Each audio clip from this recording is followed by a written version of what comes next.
Naisipang itago muna ni Don Fausto ang apo sa tuhod, lalo na nga't lalaki ito. At ngayon ang pinag-iisipan niya ay kailangan niyang pumili kung sino ang karapat-dapat para sa apo niyang si Stella. Lolo, gusto ko pong bumisita sa kumpanya bukas. Gusto mo bang samahan kita? Wag na po, Lolo. Si Leonard na lang po ang isasama ko upang makapasok sa loob at sa iyong opisina. Alalahanin mong hindi ka pa pwede makilala ng iyong mga pinsan. Huwag kang mag-alala at hindi ka pababayaan ni Leonard.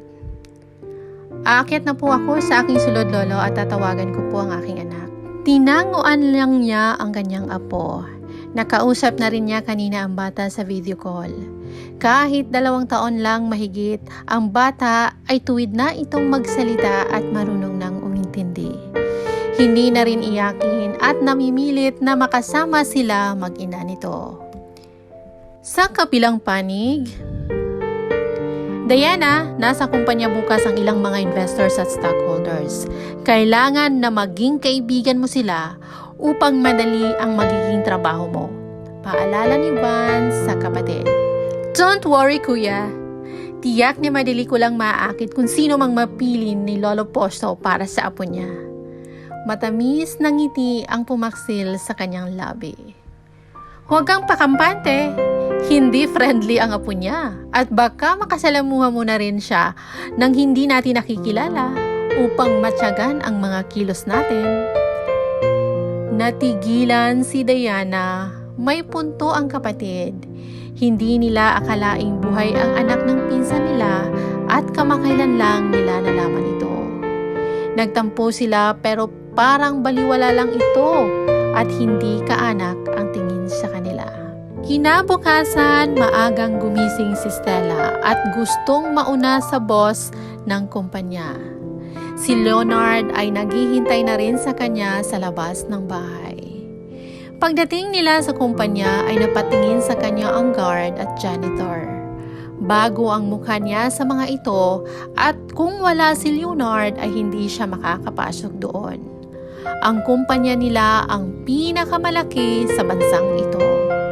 Lumago iyon dahil sa kanilang abuelo at ama na pilit inaagaw ng kabilang side na kamag-anak ng abuelo niya.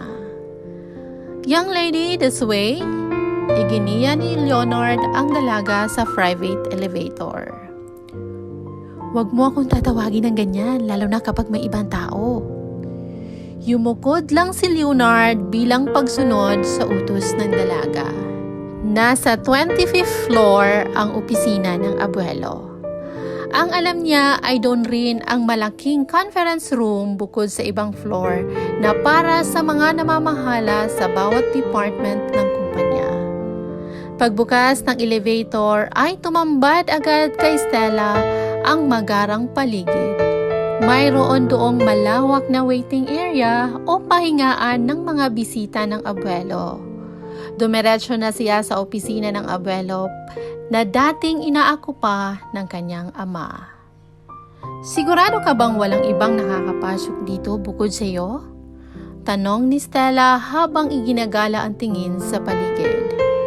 Yes, Miss Stella, double po ang security sa floor na ito, lalo na sa opisinang ito. Good! Hintayin mo na lang ako sa labas. Mabilis na tumalima si Leonard at lumabas. May security alarm ang opisina at kahit saang sulok ay may hidden camera.